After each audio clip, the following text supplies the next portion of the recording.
What's going on, guys? Chuck in, Chris. and we are back with Titanic, the Cinematic Expedition. This is Dive 4. This is our ongoing journey through the most major Titanic films. And we've reached the halfway point of this thing. I know, it's crazy. It's the fourth film. This is, well, I would say kind of a big one. It's the first one in color. And this is kind of a cheat because I know we're talking about Titanic, theatrical films. Well, this one is actually a made-for-TV movie. However, it was released. Yes, it was released theatrically in Europe, so therefore has an asterisk. I'm counting it. And that film is 1979's S.O.S. Titanic. There's an echo in here. I'm kidding. Released September 23rd, 1979, and the unedited U.S. television version ran 144 minutes, so roughly 3 hours with commercials. And then, of course, it was edited for a European release down to 103 minutes. Now, it's my understanding that up until this Kino Lorber release, the unedited television version had not been available for home viewing. That was basically aired on TV that way, and the other version you got on VHS or DVD was the European theatrical version of cut. So this is the first time that it's been released in its full unedited television cut, and that's the version we watched. We went for the whole thing because this features both the theatrical and the television cut. Yeah, and I really thought it'd be best to kind of catch the whole usually kind of what we're aiming for, Yeah, exactly. As opposed to what Although after seeing this, I'd be interested to take a look at how much. I mean, you're cutting it down from almost 3 hours to basically a little over an hour and a half. So I'm curious how much they took out and what was taken out. So right off the bat, what's different about this is that it just puts you right at the end of the action because you're starting with the Carpathia, which is something totally different. And it's basically starting with Carpathia, getting the notice of the SOS, the CQD, and the SOSC, and racing to meet get to the sinking, and they come across the survivors, and basically from that point it's kind of a flashback there.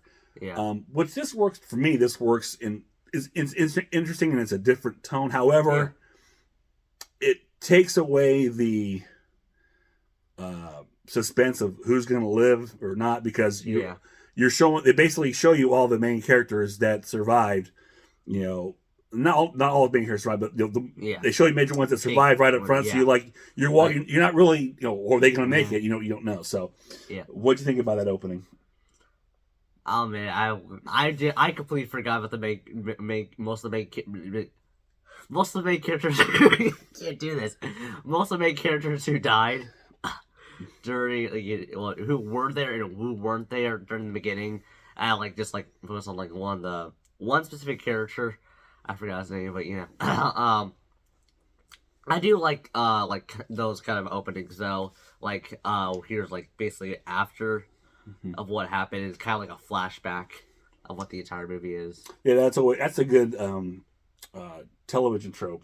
Yeah, you see that. For instance, give you an example: the TV show Supernatural. They do that a lot. They'll start off with the end of an episode and say, "Here's what happened," 24 hours earlier, and lead up to it, something like that. A lot of TV shows are good for that. But it was interesting. You're bookending with the Carpathia picking up Titanic. But again, is to his point. You're meeting a lot of characters, but honestly, throughout the runtime, they're really wanting you to invest in the characters, but you don't really. Honestly. Yeah, they have a lot of most of the main characters have a lot of screen time, but who's not going to survive and who's going to survive, from the beginning. So again, kind of just removes all the suspense. Yeah, there's a lot of one of the biggest themes about this, which tends to be a lot in Titanic, but especially in this one, is the whole theme of class. Because here you're dealing with first, second, and third class. So, usually most of them you're dealing with first class, third class. Mm-hmm. You actually got a couple in second class played by David Warner, who is in 97 Titanic. That's the only one I remember, David Warner. Yeah, and Susan St. James. And they're two school teachers. One's British, one's American. Mm-hmm. And they're having this, kind of... There's a lot of romantic traits. There's also the theme of this ship being like a love boat, for crying out loud. But which what Love Boat is. You know what the Love Boat is? No. Yeah, exactly. Okay, there was a TV show in the 70s and 80s where a lot of old stars would come on, and each week the ship went somewhere and people fell in love. It's called The Love Boat. I'm sure you've heard the song. Love boat, soon we'll be making another run. Anyway, but Susan St. James and they were basically commenting on, the first class and how they look down on the world in the upper class or lower class, third class, and how they're looking up. And this again, the whole difference in class. All like society. A metaphor. A lot of it is. See, they make a point where they're like on the second row of the deck, and this is like the ship as a whole hierarchy of British. Of the British hierarchy, and and of course David Warner says, well, it could be also the same thing for Americans, but that's a big theme throughout it. Yeah. Another thing that's interesting is you're dealing with one major story, if you want to call it that, is you're dealing with John Jacob Astor, which is always talked about in all these films. His wife, of course, everyone knows that it was a scandalous thing because she was a very much younger woman and she was pregnant at the time. They really do a lot of focus on these two. And I think for the first time out of all the adaptations I've seen this far, they really stress the John Jacob Astor being way older and Madeline was her name, being much younger. Because, again, big folks not just kind of passing through. Yeah. He's got the gray, but he looks like an old man compared to this very young girl. So that was a big focus. You've got other big names like Cloris Leachman playing Molly Brown. It's very, very, very funny parts. Kind of throwaway, not a whole lot for her to do, just a few scenes here and there. A little comedic effect. Mm-hmm. And then you focus on a bunch of people in third class. Yeah. Who's I don't know anybody's names. I don't remember any of their names either. Except for the obvious ones, like I said, John Jacob Astor. But all of the third class people that they're just there representing, doing their part. I don't really remember their names. That they even said I think they had names, but I don't. They weren't. They just kind of throwaway. I mean, every character really was just kind of throwaway. Yeah. For the most part. Ian Holm, who most people will know as Bilbo Baggins from Lord of the Rings trilogy, or from Alien. I can't remember his name in Alien, but the android. But he plays Bruce Ismay in this one. So, and it's interesting because they start off with him as being very traumatized from the whole thing. And for some reason, sitting under a lifeboat. Yeah. That frequent when on the Carpathia. He's having this reflective moment on the Carpathia. He was looking out and he's standing directly underneath a lifeboat, which gonna fall. Which is kind of creepy because that's go back to kind of that. And for being a TV movie, there is a lot of really good cinematography in there. The one thing they play up a lot is the iceberg. They really use the icebergs, cut back the shots of icebergs as the harbinger of impending doom. No matter what. Each day passes. There's like a lot of foreshadowing, like a little bit too much foreshadowing. They cut away the icebergs a lot. Again, they're just kind of sitting there signaling their doom. It's coming. You have a weird scene where like a couple is doing dance, and as they spin around, they cut to the iceberg is kind of spinning around like in a weird juxtaposition of the two. It's kind of a strange shot, but it's interesting. And they do a great thing at the beginning where they show a field of ice, and it's very quiet still, and it actually has a nice eerie feeling to it. It's like it seems very. If you're out there, you just saw that, it just be very on disturbing. Top of ice, though, there's a little bit too much ice. Yeah, that's the thing. I mean, like when they pick up the lifeboats for the movie, and the lifeboats are all maneuvering through all these different icebergs. I'm like, I really don't think there were that many icebergs. No, because sure there was a lot of ice. There was passengers in testimony surprised how much ice there was around them, but no, there was not that much ice. I mean, these are like basically full iceberg. It was like something you see in Superman the movie, just trying to get through the ice. It was crazy. Because got to my point, it's like, well, if you saw that much ice before you hit the iceberg, wouldn't you think to slow down? The whole point was they didn't see any ice. There was no breaking ice. No wind to see that. It was still until they hit the one iceberg. So, but I mean, you see all this trail of ice everywhere. I would think, hey, there's a lot of ice. There could be a bigger one here. Maybe we should slow down. So I think that kind of false credibility, if you will. Also, I got to point out, this is a big thing for me. This film actually had Helen Mirren in it too, which I was thrilled because I absolutely love Helen Mirren. She has a very small part. She's just playing one of the, maids on the Titanic. She kind of forms a bond with Thomas Andrews because they're both Irish, which is sweet. Of course, there was one issue that drove me nuts because I was like, I don't care what happens throughout the movie as long as Helen Mirren lives. we're all good. Yeah. And they show her on, she's on a lifeboat. So yes, great, she's to live. Then they cut away where she's back on the ship talking to Anders, trying to get him talking down. I'm like, what the hell was that? She was on a lifeboat. I don't know how many she's got off. That's a bad editing move, and it really drove me nuts. I feel like a deleted scene, or that was just placed wrong. It was almost 3 hours. It wasn't deleted. Again, I just think it was bad editing. But back to the 3 hours. I can see there's a lot of fat that can be trimmed from this to be cut into a theatrical format, because it doesn't really drag. Actually, honestly, it's like 2.5 hours. Yeah. Without the commercials, as we watch it, and like I said, it moves pretty good. It does. It's not like a slow to get through. And actually, the characters are fun. I enjoy the stories. There's some good moments, but again, you're not really attached to them as much as I think they want you to be. What do you think? Sorry, I lost it. I'm sorry. I was paying attention. I spaced out. You know what we're doing, right? I know. Talk about the characters. What about the? Sorry, man. Drugs are bad. I'm gonna tell you right now. I did not have anything right now. Maybe you should. What do you mean I should? Make it more attentive. I was talking about how the characters actually, they're all very interesting. They're enjoyable, they're fun, they have their moments, but they don't really grab you the way I think they want you to. Sure. But again, on the topic of characters, there was actually a lot of focus on Second Class, though, which you haven't really seen in any of the other movies we've watched. Yeah. It's because, again, Second Class is kind of just that thing out of the entire, Yeah, that's never something anyone ever talks about, or when you hear about Titanic, no one really talks too much about Second Class. It's always, the first class and then steerage. The rich and the poor. Yeah, that not the middle class. Don't talk about the middle class. They're just kind of forgotten about. So I think that was interesting. And, I don't know how much chemistry David Warner and Susan St. James really had. Honestly, the dialogue felt a little stiff at times. Yeah. But, they're trying. Like I said, the whole thing of they're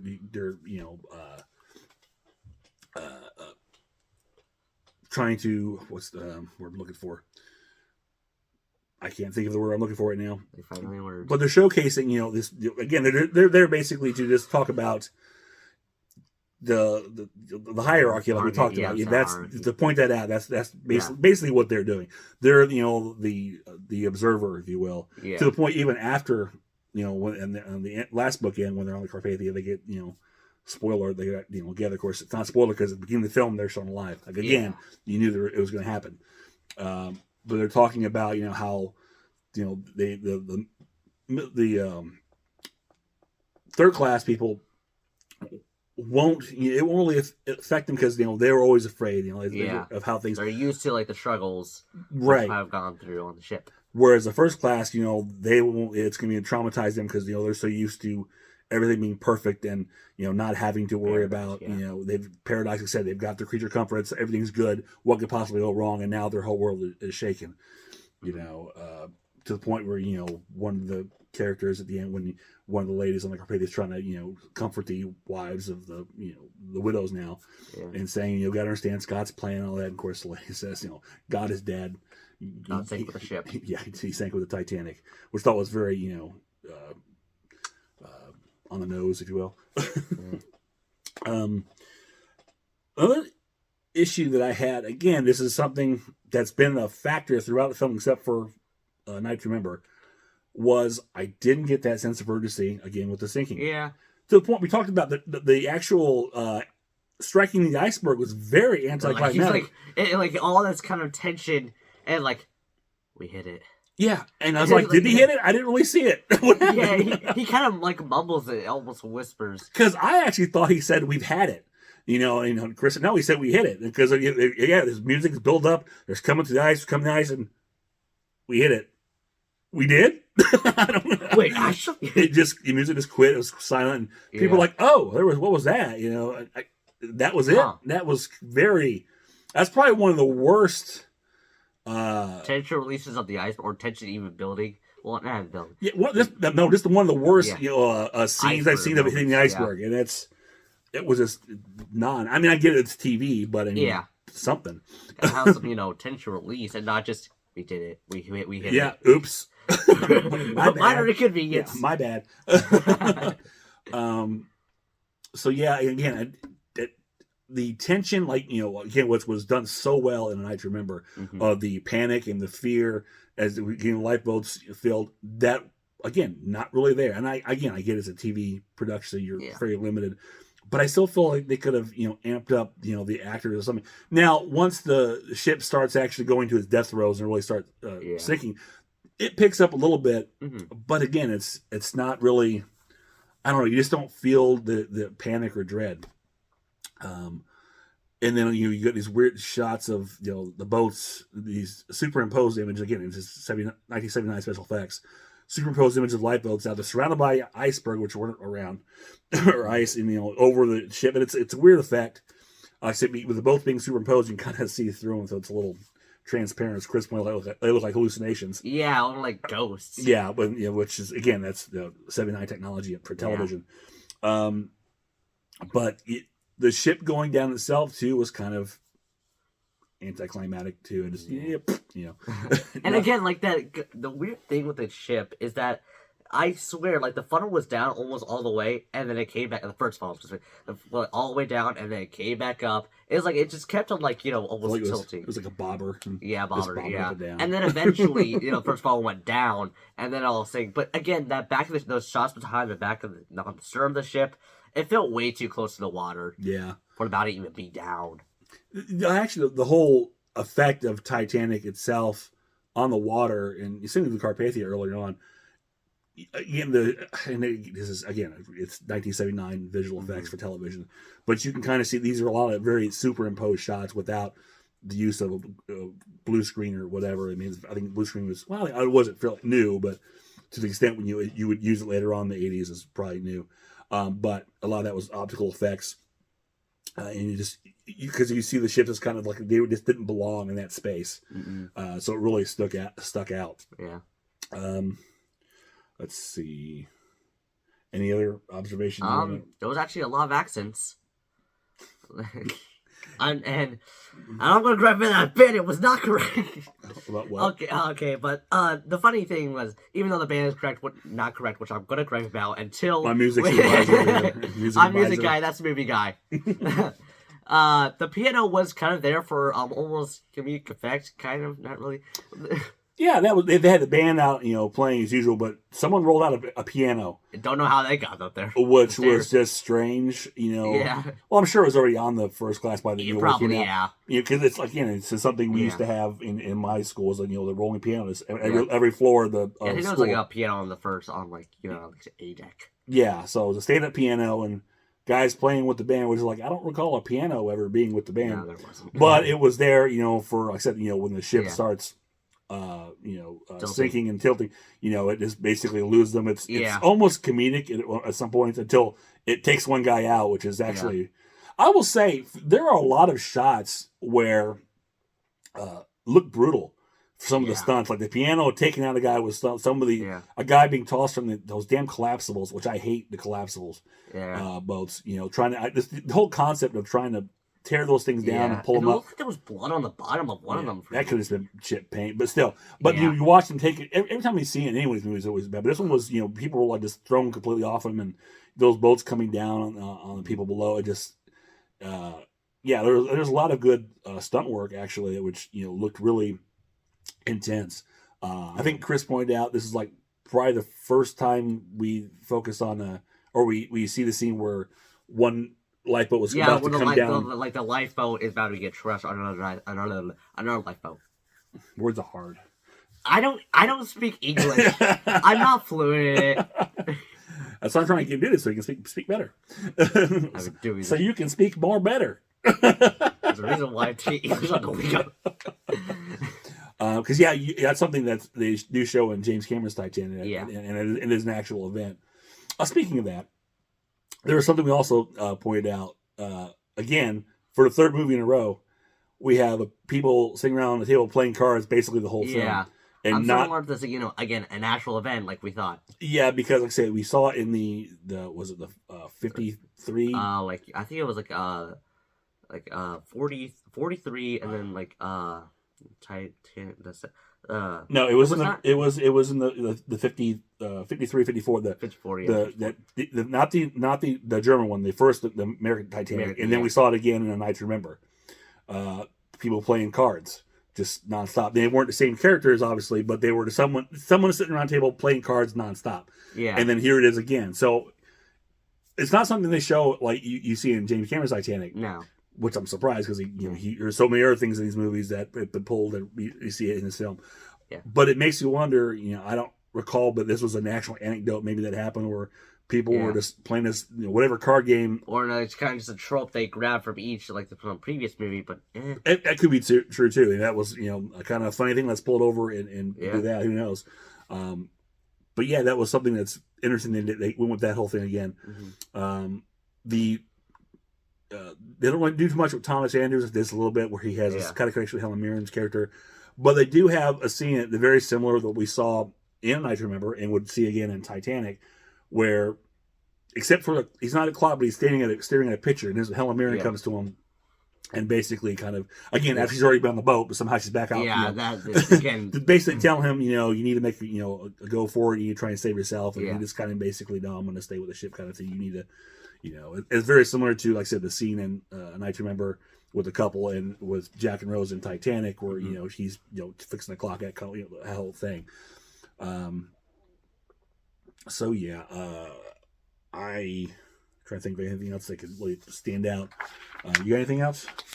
I put him on the spot. He loves that. That depends if I know it. I'm gonna while you look for something, I'm gonna say that piano that piano has a few sticky keys.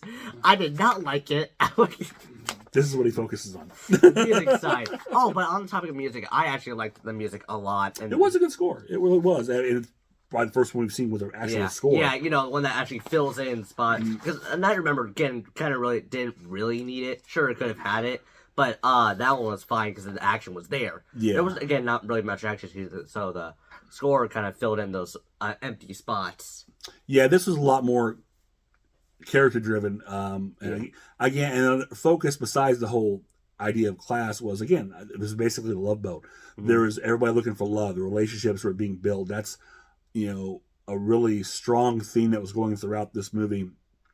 I guess, again, an attempt to probably make you care more or feel more for these characters because, oh my God, they're falling in love. It's going to be tragic.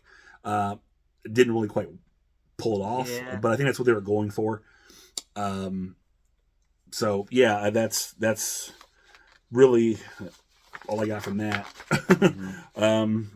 Let's see. Let's use some different versions here from notes from Wikipedia. It says S.O.S. Titanic was originally broadcast on television film on ABC on September 23rd, 1979. It ran for 3 hours or approximately 144 minutes, excluding commercials. Although this version was shown on TV occasionally in bootleg copies, sometimes surfaced on the internet, it was never commercially released until making its debut in home video from Kino Lorber on October 13th, 2020. So this is a fairly recent Blu-ray. Huh. Like I said, and this includes the European theatrical cut and the TV version. Yeah.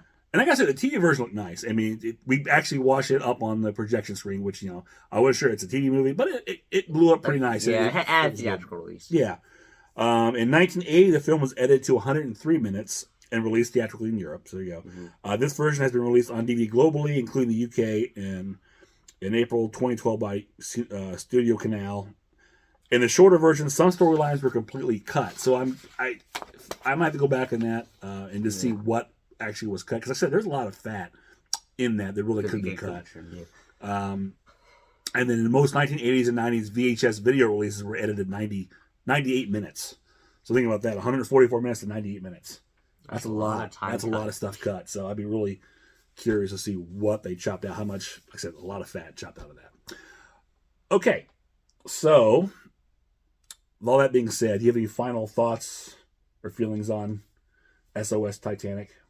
No, not that I could think of off the top of my head. Are you following along still? I'm still following. I swear. I was reading along. You got to reel him in. He's getting older now. His mind's going.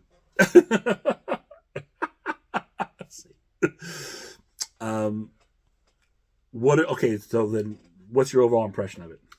I liked it. Again, Nick, stay it. It's good. It's good. The characters were driven out pretty good. Again, I didn't really grab onto them as much. I do like how second class was represented and actually had, kind of a more like, influence, if that makes sense. Yeah. Again, I really think they were more or less, the outside commentator looking at everything. It's, they're Like the narrator. The Greek chorus, if you will. That's kind of what I look at. The Greek chorus. If are you familiar with the idea of the Greek chorus? In a lot of Greek mythology or plays, whatever, you always have the group outside kind of commenting everything. That's what you've read for the Greek chorus out there, or the peanut gallery. People out there just commenting and shouting. Right. They're the observers. They're ones like I said, making notes and pointing everything out.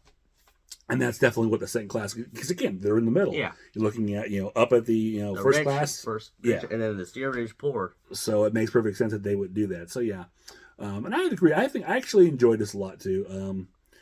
It was better than I thought it would be. Honestly, I wasn't sure being a TV movie how well it would represent, but I thought it was good. Like I said, I have some issues with it again where I don't feel like the tension is amped up enough where it should be. But I like these. I like the storytelling. I like the frame of starting at the end, and because most of we always go, we're launching the Titanic. Here it is. Yeah. And they do that. Yeah. But they starting with the whole the Carpathia funny. Yeah. It's kind of cool because then you see everybody. It gives you a point of view of where Carpathia is like. Well, all you see is pastors like, my God, what have they gone through? You see the look on their faces, and you don't know because you're always. Again, as a viewer of this, you always see it from beginning to end, and you know what they've gone through when they're picked up. In this case, you start off and you see the Carpathia's point of view of like, wow, what are these people gone through? They look, they've obviously stared death in the face. This is a really, interesting thing. It also, I should point out that the film starts off with kind of like prologue. A prologue disclaimer, basically saying, these are taken from actual accounts. Some characters were fictionalized or based on people who didn't, or they didn't have a name for, or certain anecdotes, whatever. And it used a lot of newsreel footage to start off the film. Yeah. And then I thought it was interesting with the credits. They have how many people were on the boat and perished, how many survived, and the way it lists the credits is survivors, and they play all the characters who survived, who played, or actually who perished first. Perished and survivors, yeah. Yeah, and then listed all those characters with their actors, and then survivors listed all those characters survivors. So that was kind of an interesting way to do that. Like I said, I think it was a very for a time for 1979, 1979, 1980 made for TV. I think it was a pretty good attempt at the film. Again, knowing what or what you knew at that time. Yeah. And this is the first film really since, like I said, A Night to Remember, which was like what I lost remember the time, but 60s, 50s, 60s, whatever it was. So this is a long, good 20-some year gap, 20, 30 year gap. And it would take 3 more years until we actually, found the ship and kind of got 5. Wait, what year? 1985 is when, Robert Ballard found the ship. No, what year when this was made? Oh, this was made in 79. Oh, that's why, yeah. So 5, 5. Yeah, this is made in 1979. Yeah, Robert Ballard actually discovered the wreck in 1980. At that point, Our next dive is going to be the fun one. This is going to be the adjacent dive. It's Titanic adjacent, and it's going to just spit in the face of everything. But we won't get into that right now. That's the teaser for next week. Okay. There we go. So, with all that being said, if you enjoyed this, click thumbs up, share, subscribe, leave us a comment below. Let us know if you've seen S.O.S. Titanic, what your thoughts on it, whether it was a theatrical version or the television version. Whatever the case may be, or just say hi. We'll always take hi. So until next time, this is Chuck and Chris, and we will see you on the other side. I hope you'll pay attention next time. Hey, I just figured out how